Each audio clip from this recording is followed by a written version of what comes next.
నమస్కారం వార్తలకు స్వాగతం. ముందుగా ముఖ్యాంశాలు. బస్సు యాత్రను ప్రారంభించిన మాజీ సీఎం కేసీఆర్. అధిక సంఖ్యలో హాజరైన పార్టీ శ్రేణులు.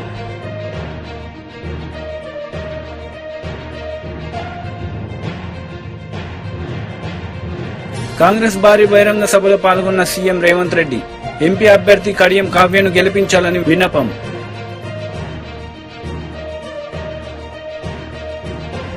శ్రీకాకుళం నియోజకవర్గం ఆడబిడ్డలతో టీడీపీ అధినేత నారా చంద్రబాబు నాయుడు ముఖాముఖి. పలు అంశాలపై వివరణ.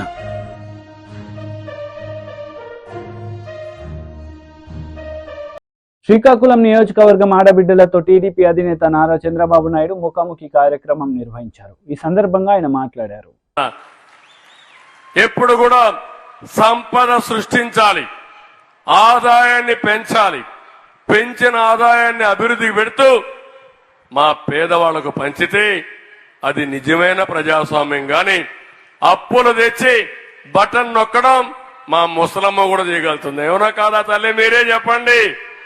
బటన్ నొక్కడం కష్టమైన పని అని మిమ్మల్ని అడుగుతున్నా.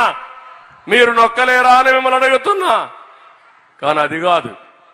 సంపద సంపాదించేవాడు నాయకుడు, ఉద్యోగాలు కల్పించేవాడు నాయకుడు, దేశాన్ని ముందుకు తీసుకుపోయేవాడు నాయకుడు. దేశాన్ని వెనక్కి తీసుకుపోతూ ప్రజల్ని మోసం చేస్తూ మభ్య పెడుతూ దోచుకునేవాడు నీచుడని చెప్పి కూడా నేను మీకు తెలియజేస్తున్నా. ఈరోజు వచ్చాడు, ఇక్కడే తిరుగుతున్నాడు. నేను అడుగుతున్నా, ఉత్తరాంధ్ర ద్రోహి ఈ జగన్మోహన్ రెడ్డి ఈ జలగ అవునా కాదా అని మిమ్మల్ని అడుగుతున్నా. ఏం చేశావని ఇక్కడికి వస్తున్నావు? ఒక్క ప్రాజెక్టు కట్టావా? ఒక ఎకరాకు నీళ్లు ఇచ్చావా? లేకపోతే ఒక ఊరికి రోడ్డు వేసావా? ఒక నిరుద్యోగ ఉద్యోగాలు ఇచ్చావా? ఒక డిఎస్సి పెట్టావా? ఈ ఆడబిడ్డల జీవితాల్ని మార్చే ప్రయత్నం చేశావా? ఏమీ చేయకుండా కథలు చెప్పడానికి వస్తున్నాడు. అందుకే కథలు చెప్పే వాళ్ళకి మీరందరూ కూడా చెక్ పెట్టాల్సిన అవసరం ఉంది. ఇదే కాకుండా నేను మీకు ఎప్పుడో చెప్పాను, ఆడబిడ్డలు చెప్తున్నా, ఇప్పుడు ఇచ్చిన కాలనీలు కూడా నేను రద్దు చేయను. ఆయన ఇచ్చింది 1 సెంటు, అది కూడా కట్టేది గూళ్ళు, ఇళ్లు కాదు. నేను ఊర్లు కడతానంటున్నాడు. ఆయన కట్టింది ఊర్లు కాదు, గూళ్ళు కట్టాడు. అవునా కాదా తల్లి? అగ్గిపెట్టి పెట్టాడు అక్కడ. ఆ ఇంట్లో కూర్చోవడానికైనా అవకాశం ఉందా మీకు? పడుకోవడానికి అవకాశం ఉందా మీకు? ఆ పేరుతో అప్పుల పాలైపోయారా లేదా మీరు? అది కూడా 1,50,000 ఇచ్చింది. కేంద్రం ఇచ్చే డబ్బులు, నరేంద్ర మోడీ గారు ఇచ్చే డబ్బులు. నరేగాలో వచ్చే 30,000 ఇచ్చారు. అంత తప్ప ఒక్క పైసా కూడా ఎక్కువ ఇవ్వలేదు. కానీ నేను మీకు హామీ ఇస్తున్నా, ఆ ఇండ్లు అక్కడే కడతాం. ఎవరికైతే ఇంటి జాగాలు లేవో వాళ్ళందరికీ 2 సెంట్లు 3 సెంట్లు భూమి ఇప్పించి మీకు ఇండ్లు కట్టించే బాధ్యత మాది. ఇది కాకుండా టిడ్కో ఇళ్లు నేనే కట్టాను. పెద్ద పెద్ద రోడ్లు వేశాను. మంచినీరు, డ్రైనేజీ, కరెంటు, అన్ని సకల సౌకర్యాలు తీసుకొచ్చాను. ఇతను వచ్చిన తర్వాత ఆ ఇండ్లన్నిటికి రంగేసుకున్నాడు. కానీ మీ జీవితాలు మార్చలేదు, మీకు ఆ ఇళ్లు ఇవ్వలేదు. ఇప్పుడు హామీ ఇస్తున్నా, ఎవరైతే డబ్బులు కట్టారో వారికి ఆ ఇళ్లు ఇచ్చే బాధ్యత నాది, ఉచితంగా ఇచ్చే బాధ్యత నాదని మీ అందరికీ హామీ ఇస్తున్నా. ఆ ఇండ్లు కట్టిస్తాం, ఇంటి జాగాలు ఇస్తాం, పేదవాళ్ళందరికీ ఇళ్లు కట్టించే బాధ్యత నాది. ఇంకో పక్క పెన్షన్లు. దుర్మార్గుడు శవ రాజకీయాలు చేస్తున్నాడు. ఎంత బీఆర్ఎస్ పార్టీ అధినేత కేసీఆర్ బస్సు యాత్రను ప్రారంభించారు. ఈ సందర్భంగా భారీ సంఖ్యలో పార్టీ శ్రేణులు, నేతలు, అభిమానులు హాజరయ్యారు.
వారాహి విజయభేరి బహిరంగ సభలో జనసేన అధినేత పవన్ కళ్యాణ్ పాల్గొన్నారు. ఈ సందర్భంగా సీఎం జగన్ పై నిప్పులు చెరిగారు. ఇప్పుడు మీరు జై భీమ్ అని చెప్తున్నారు. ముఖ్యంగా నా ఎస్సీ సోదరులకు చెప్తున్నా, 27 పథకాలు తీసేశారమ్మా ఆయన.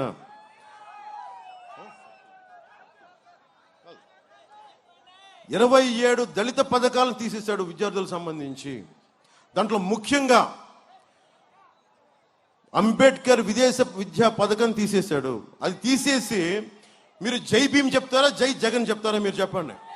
జై భీమ్ కదా, మరి జై భీమ్ చెప్పినప్పుడు జగన్ విదేశ పథకం ఉండకూడదు, అంబేద్కర్ విదేశ విద్యా విధానం ఉండాలి తప్ప జగన్ విదేశ విద్యా విధానం ఉండకూడదు.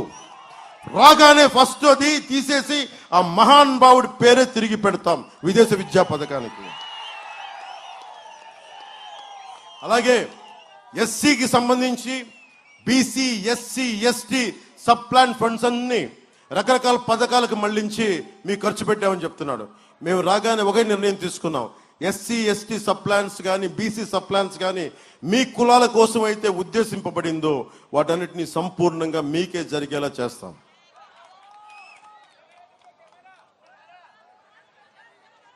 ఈ రోజున ఎన్నికల్లో హామీ ఇస్తున్నాం. మీకు తెలుసు నా సంగతి, వైసీపీ వ్యతిరేక ఓటు చేయాలని ఇవ్వనంటే దాని పర్యవసానం ఈరోజు ఇక్కడ నిలబడి ఉన్నాం. అందుకే చెప్తున్నా, ఈరోజు నేను మీ అందరి తరఫున అడుగుతున్నా, ఎన్నికల్లో హామీ ఇచ్చిన ప్రతి కార్యక్రమం అమలయ్యే విధంగా చూసే బాధ్యత పవన్ కళ్యాణ్ జనసేనది. దీనికి మీరు ఈ రోజున మెచ్చుకోళ్ళు తిడుతున్నారు, మీరు మెచ్చుకుంటున్నారు. రేపు పొద్దున తప్పు చేస్తే నన్ను నిలదీసే హక్కు కూడా మీకుంది ప్రజాస్వామ్యాలను మీకు తెలియజేస్తాను. నేను భయపడట్లా. ఎందుకు భయపడట్లా? నాకు జగన్ లాగా 1000 కోట్ల అవసరం లేదు. అరే, ఉన్న బలాన్ని, శక్తిని, మీరు ఇచ్చిన ప్రేమని తీసుకుని మీకోసం పనిచేస్తాను. అందులో నాకు భయాలు ఉండవు.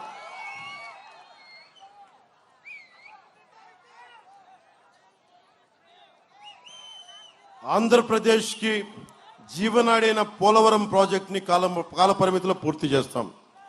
ముఖ్యంగా మనకి సముద్రం పక్కన పెట్టుకొని దాదాపు 70 మనకి ఉన్న 70-80% గ్రామాల్లో నీటి సౌకర్యం లేదని చెప్తా ఉన్నారు, తాగడానికి నీరు. అలాగే రోడ్లు సరిగ్గా లేవని చెప్తా ఉన్నారు.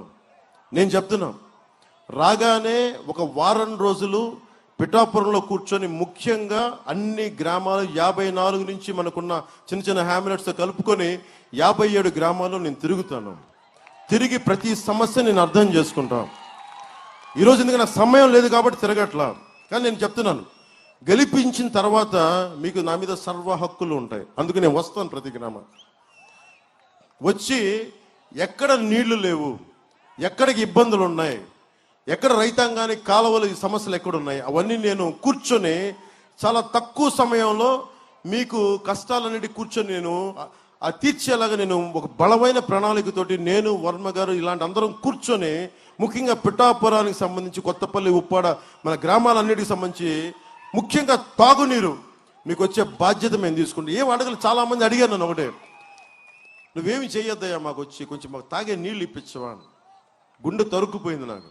చిన్నప్పుడు మా అమ్మ మా ఇంట్లో నుంచి వెళ్ళి పక్కన ఉన్న ఒక 200-300 మీటర్లకు వెళ్ళి మనకి ఆ నల్ల మన కుళాయి దగ్గర మన వారంలో మనకు వరుసలు వేసుకొని క్రమంలో చూస్తే నాకు చాలా అది గుర్తొచ్చింది. నాకు నా తల్లి ఎంత కష్టపడుతుందో, ఈరోజు నా తల్లులందరూ కష్టపడుతున్న నాకు హృదయం కలిచివేస్తుంది. అమ్మ అలాంటి నీళ్ల కోసం తపన పడి ఇబ్బంది పడుతున్న తల్లులందరూ చెప్తున్నాం, అమ్మ నేను వచ్చి మీకు ఆ నీళ్ల కోసం మీరు ఇబ్బంది పడే బాధ్యత నేను తీసుకుంటానమ్మా.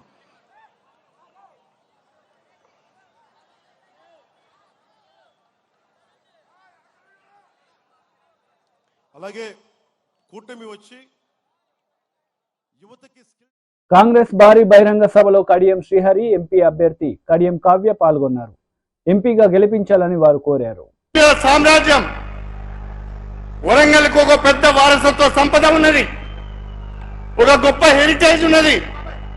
కానీ మా దురదృష్టం, ఈ వరంగల్ జిల్లా ప్రజలెవరు కోరుకోకుండానే 6 ముక్కలైపోయింది. ప్రజలెవరు కోరుకోకుండానే 6 ముక్కలైపోయింది. ఆ 6 ముక్కలయ్యే విధానాన్ని నేను వ్యతిరేకించినందుకు ఆ తర్వాత నన్ను పక్క కూడా పెట్టడం జరిగింది. చివరికి వరంగల్ పట్టణాన్ని కూడా 2 ముక్కలు చేసి ఒక ముక్కను హన్మకొండలో ఇంకొక ముక్కను వరంగల్ జిల్లాలో పెట్టడం జరిగింది. ఇది సరి అయింది కాదు అని అనేక సందర్భాలలో నేను ప్రభుత్వంలో ఉన్నప్పుడు లేనప్పుడు పెద్దల దృష్టికి తీసుకొచ్చినా పట్టించుకోలేదు. నేను మీకు విజ్ఞప్తి చేసేది ఒకటే, హైదరాబాద్ నిజాం నవాబుల ఏలుబడిలో ఆనాడు కొంత అభివృద్ధి చెందితే మా వరంగల్ జిల్లా మాత్రము బ్రహ్మాండంగా కాకతీయుల ఏలుబడిలో అభివృద్ధి చెందింది. ఇవాళ గొప్పగా చెప్పుకునే పాకాల, రామప్ప, లక్నవరం, గణపురం చెరువులు గాని, మా ధర్మసాగర్ చెరువు గాని, అదేవిధంగా 1000 స్తంభాల గుడి గాని, ఫోర్ట్ వరంగల్ గాని, అనేక కళా సంపద ఈ వరంగల్లో ఉన్నది. ఒక మాటలో చెప్పాలంటే వ్యవసాయానికి పెట్టింది పేరు వరంగల్. వ్యవసాయానికి రైతులు కూడా బ్రహ్మాండమైన పంటలు పండించే జిల్లా మా వరంగల్ జిల్లా. తెలంగాణలో 2వ అతిపెద్ద పట్టణమైన వరంగల్ సరి అయిన అభివృద్ధికి నోచుకోలేదు. హైదరాబాద్ తర్వాత వేగంగా అభివృద్ధి చెందవలసిన వరంగల్ మహానగరము అభివృద్ధి చెందలేదు. నాకు పరిపూర్ణమైన విశ్వాసం ఉన్నది. రేవంత్ రెడ్డి గారి నాయకత్వం పైన మీరందరూ ఆలోచించండి. రిజర్వేషన్స్ రాజ్యాంగాన్ని ఎత్తేస్తా అంటున్న నరేంద్ర మోడీని ఎట్టి పరిస్థితుల్లో 3వ ప్రధానమంత్రిని చేయొద్దని మీ అందరికీ కూడా చేతులెత్తి విజ్ఞప్తి చేస్తున్నాను. రాహుల్ గాంధీ గారు వాళ్ళ పార్టీ కాంగ్రెస్ పార్టీ త్యాగాల పార్టీ. తండ్రి గారు చనిపోయినా కూడా వారికి అవకాశం వచ్చినా కూడా ప్రధానమంత్రిగా చేయలేదు. కానీ ఇప్పుడు టైం ఆసన్నమైంది.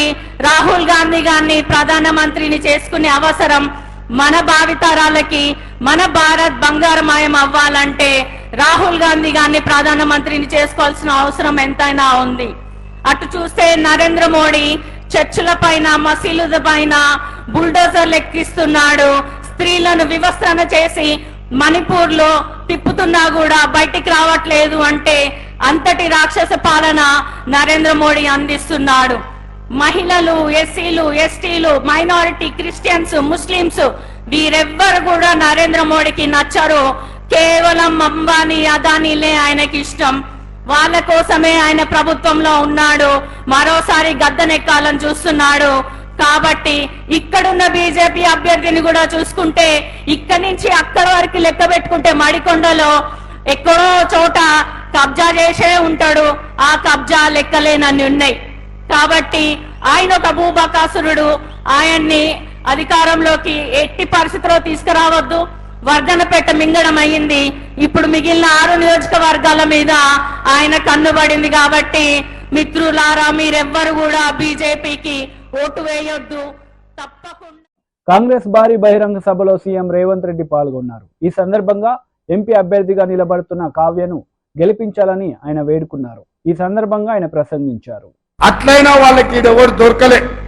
ఎవరు దొరికినా ఈ నుంచే మీరు బండకేసి కొట్టిన ఆయన దొరికిండు. అరూరు రమేష్ ఎవరా ఆయన?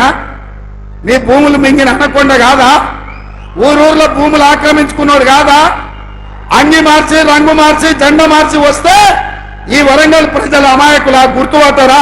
ఏ రూపంలో వచ్చినా, ఏ ఎస్ఎంఎస్కి వచ్చినా అరూరు రమేష్ పేదలకు సేవలు అందించాలన్న ఆలోచనతోని ఇవాళ ఒక ఆడబిడ్డ మీ ముందుకు వచ్చింది. ఇవాళ కాంగ్రెస్ పార్టీ శ్రీహరి గారు టికెట్ అడగలే.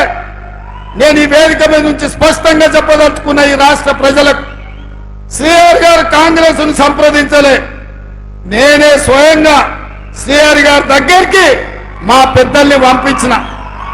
ఎందుకంటే ఈ ప్రభుత్వంలో నిజాయితీ కలిగిన ప్రజలకు చిత్తశుద్ధితో సేవ చేసే నాయకులు నా ఎంబడి ఉంటే నా గౌరవం, పార్టీ గౌరవం పెరుగుతుందని శ్రీహరి గారిని కాంగ్రెస్ లోకి తీసుకురండి.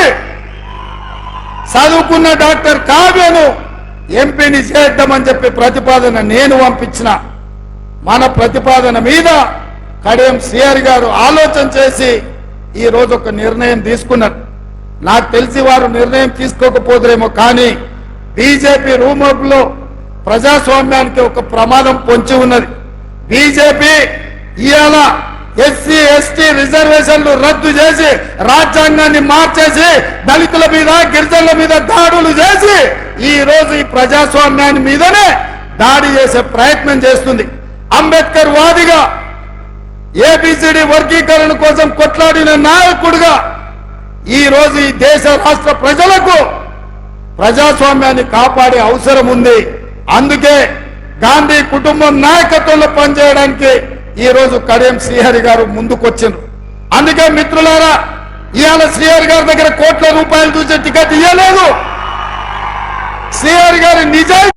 టీడీపీ రాష్ట్ర అధికార ప్రతినిధి పిల్లి మాణిక్యరావు మీడియా సమావేశం నిర్వహించారు. ఈ సందర్భంగా సీఎం జగన్ పై ఆయన మండిపడ్డారు. సెంటిమెంటల్ గా వాడుకొని గెలిచినటువంటి పరిస్థితి కనపడతా ఉంది. వాస్తవానికి దళితుల ఓట్లు ఎక్కువ ఉన్నాయని, దళితులు అమాయకులని, దళితులు ఏదన్నా చెబితే నమ్ముతారని చెప్పేసి జగన్మోహన్ రెడ్డి ఆ రోజు భావించి ఆ పద్ధతిలోనే ముందుకెళ్ళినట్టుగా మనకి చాలా స్పష్టంగా అర్థమవుతా ఉంది. అందుకనే నేను ఇప్పుడు చెప్పినవన్నీ కూడా చెప్పాడు. నాకు బంధుత్వం ఉందన్నాడు. మా నాన్న మేనమావ దళితులని చెప్పాడు. మీరందరికి కూడా నేను మేనమావని అవుతానని చెప్పాడు. మీ జీవితాలన్నీ కూడా మారుస్తానని చెప్పేసి చెప్పాడు 2019లో. ఇవన్నీ కూడా నమ్మి అత్యధికంగా దళితులు ఓట్లేసి గెలిపించారు. వాస్తవానికి జగన్మోహన్ రెడ్డి తన వాళ్ళు అని ఎవరినైనా అన్నాడంటే వాళ్ళని నాశనం చేయటమే పనిగా పెట్టుకుంటాడు. సొంత వాళ్ళు అన్నాడంటే వాళ్ళని రాజకీయాల కోసం హతమార్చడానికి కూడా వెనకాడినటువంటి వ్యక్తిత్వం కలిగినటువంటి వాడు. సొంత కుటుంబంలో వాళ్ళని మనం చూసాం. వాళ్ళ బాబాయిని కానీ, వాళ్ళ చెల్లెళ్ళని కానీ, వాళ్ళ తల్లిని కానీ, వాళ్ళ బంధువులను కానీ ఏ విధంగా వాడుకొని వాళ్ళని హతమార్చటమో, రోడ్డు మీద తిరిగేటట్టు చేయటమో, గతి లేకుండా చేయటమో, భయభ్రాంతులు గురి చేయటమో మనం చూసాం. అట్లాగే బంధుత్వం పేరు మీద దళితులను కూడా ఏ విధంగా వాడుకొని ఎన్నికల్లో గెలిచాడో ఆ తర్వాత దళితుల మీద విపరీతమైనటువంటి దాడులు మొదలుపెట్టారు. జనసేన అధినేత పవన్ కళ్యాణ్ మీడియా సమావేశం నిర్వహించారు. ఈ సందర్భంగా పలు అంశాలపై ఆయన మాట్లాడారు. ఇలాంటి సమయంలో ఒకళ్ళు కాదు ముగ్గురం కల్పిస్తున్నాం. ఎందుకంటే 5 కోట్ల మంది ప్రజలకి ఒక పార్టీ కాదు 3 పార్టీలు కలిసి ఈ రోజున మేము ఒక బలమైన కూటమిగా 2014 ఎలాంటి కూటమిగా ఏర్పడ్డామో అలాగే ఉభయ గోదావరి జిల్లాలో కూడా, ముఖ్యంగా ఉభయ గోదావరి జిల్లాల్లో జనసేన, భారతీయ జనతా పార్టీ, తెలుగుదేశం కూటమి స్వీప్ చేయబోతుంది. నిన్న చెప్పాను, మన జంతు ప్రపంచం కాదు, మానవ ప్రపంచం. కాకినాడ పార్లమెంట్ సంబంధించి 7 నియోజకవర్గాల్లో మీ ప్రభావం ఎలా ఉంటుంది? దీనికి సంబంధించి నేను అనేది మీరు 400 కోట్లు కలెక్ట్ చేశారు మీ పార్టీ గారు 4-5 నెలలుగా. ఎందుకంటే చల్మల్ శెట్టి సునీల్ గారు నాకేమి శత్రువు కూడా ప్రత్యర్థి కూడా కాదు. ఆయన రోజు ఏదో ఒక మా ఇళ్లలో మా బ్రదర్స్ హౌస్ లో చూస్తూ ఉంటారు. సరే, ఆ పొలిటిక్స్ వేరు, స్నేహం వేరు, కుటుంబ స్నేహం వేరు.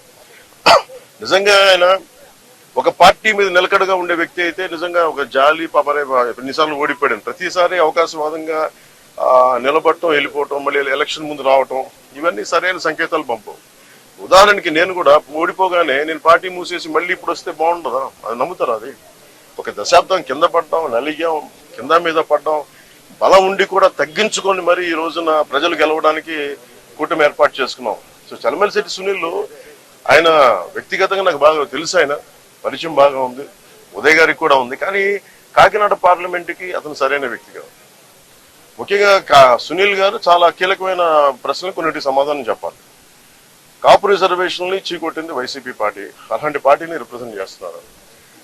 27 దళిత పథకాలు తీసేశాడు, దానికి సమాధానం చెప్పాలి. దళితులకు సంబంధించి బీసీలకి 34% నుంచి 24% స్థానిక ఎన్నికల్లో తీసేశాడు, దానికి సమాధానం చెప్పాలి. ఇలా 30,000 మంది ఆడపిల్లలు అదృశ్యం అయిపోయారు, అతను దానికి సమాధానం చెప్పాలి. ఏ సమాధానం చెప్పకుండా కూర్చోబెట్టి నేను వచ్చేసాను, నాకు ఓటేయండి, డబ్బులు ఎక్కువ అయిపోయినాయి, 400 కోట్లు ఖర్చు పెడతాం, 200 కోట్లు ఖర్చు పెడతాం, ఓటుకి 10,000 ఇస్తాం, లేదంటే నాయకుల్ని 10 లక్షలు పెట్టి కొనేస్తాం అంటే వెళ్ళే నాయకులు ఎవరైనా సరే వాళ్ళకి 10 మంది ఓటర్లు కూడా లేరు, అలాంటి వాళ్ళు కొనుక్కున్నారు. సో మేము కోరుకునేది ఏంటంటే, తంగెళ్ళ ఉదయ్ శ్రీనివాస్ గారు చాలా దిగువ మధ్యతరగతి కుటుంబం నుంచి వచ్చిన వ్యక్తి.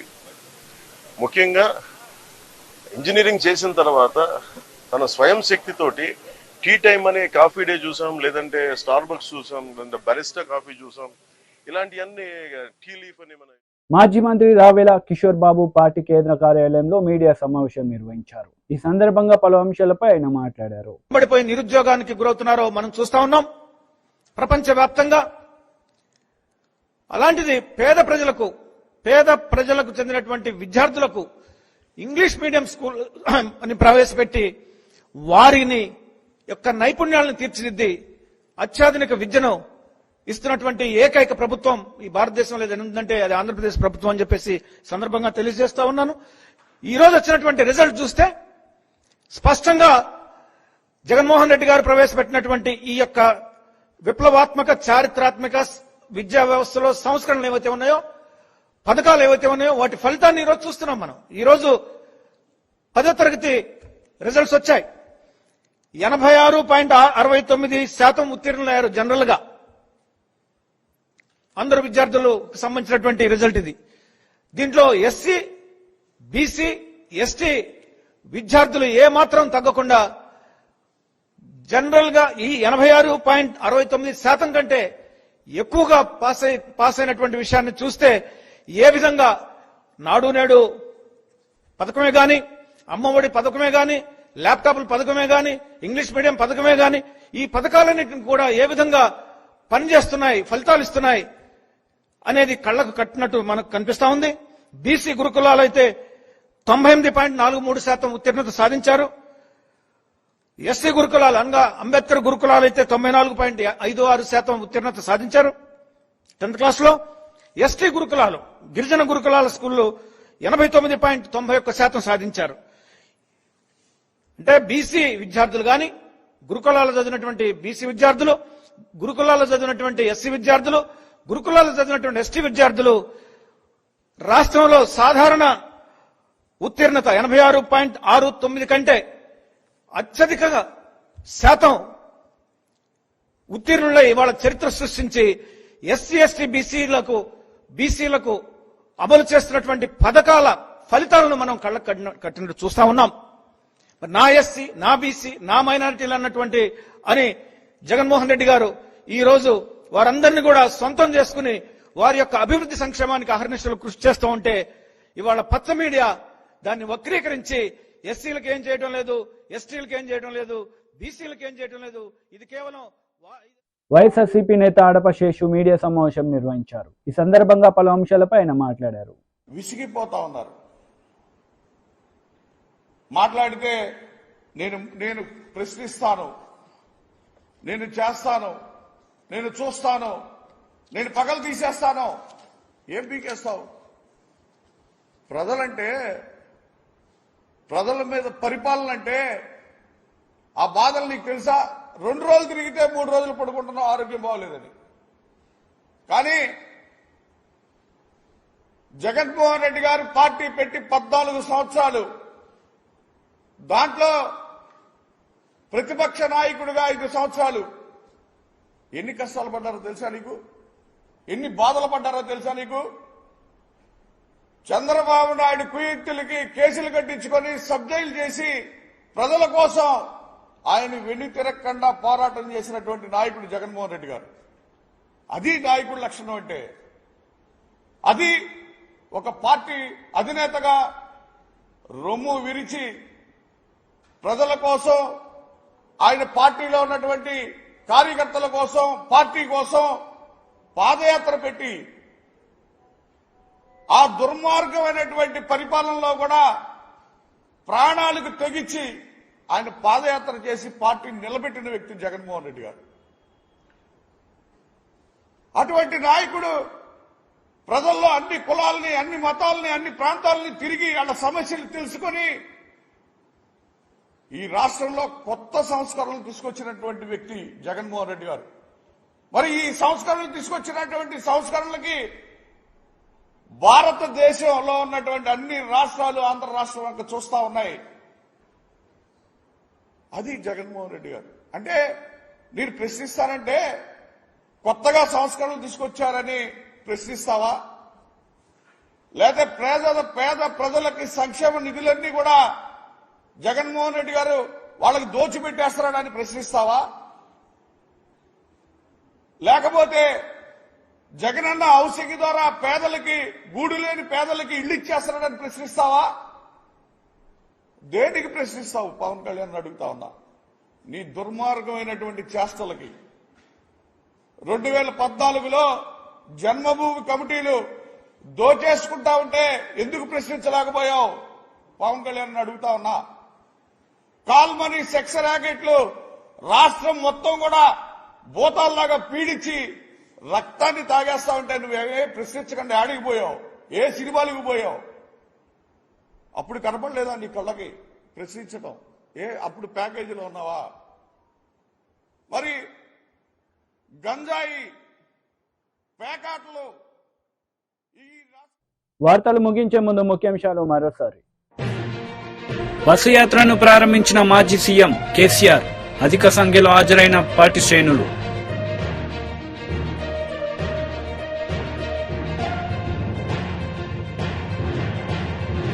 కాంగ్రెస్ భారీ బహిరంగ సభలో పాల్గొన్న సీఎం రేవంత్ రెడ్డి, ఎంపీ అభ్యర్థి కడియం కావ్యను గెలిపించాలని విన్నపం.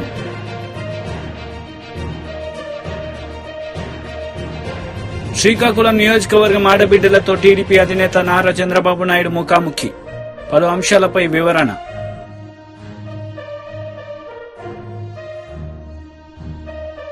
ఈ వార్తలు ఇంతటితో సమాప్తం. తిరిగి ప్రసారమయ్యే వార్తలు మళ్ళీ కలుద్దాం.